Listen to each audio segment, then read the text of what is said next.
কাকিমা তুমি ব্রাশ দিয়ে জুতো পরিষ্কার করতেছো? হ্যাঁ, তো কি হয়েছে? এই ভিডিওটা দেখো। মহামান্য আদালত, এই কাঠগড়ায় দাঁড়িয়ে থাকা ইনি হলেন ব্রাশ। তিনি প্রতিদিন মানুষদের উপকার করে তাদের দাঁতগুলোকে পরিষ্কার রাখে, আর তিনি এই সমাজ সেবা করতে করতে তার জীবনটা পার করে দেয়। কিন্তু এই মানুষটা তাকে সম্মান দিতে জানে না। যখন তার বয়স হয়ে যায়, এই মানুষটা তাকে দিয়ে জুতা পরিষ্কার করে। তখন এই ব্রাশ ভাবে, আমি এত কষ্ট কাদের জন্য করলাম, আমাকে তো তারা কোনো সম্মানই দেয় না। তাই মহামান্য আদালত, আমি এই ব্রাশের ন্যায় বিচার চাই। Order, order, order. যেহেতু এই ব্রাশ মানুষের উপকার করেও তার সম্মান পায় নাই, তাই তার কাছ থেকে শুনি তিনি কি কি সম্মান চায়। ব্রাশ বলেন আপনি। মানুষরা, তোমরা আমাকে কেন সম্মান দাও না? একটু চিন্তা করে দেখো, আমি না থাকলে তোমাদের দাঁতের কি হতো?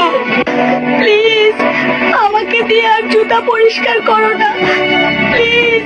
আমার খুব কষ্ট হয় তখন। হ্যাঁ, আর কোনোদিন ব্রাশ দিয়ে জুতো পরিষ্কার করবো নি।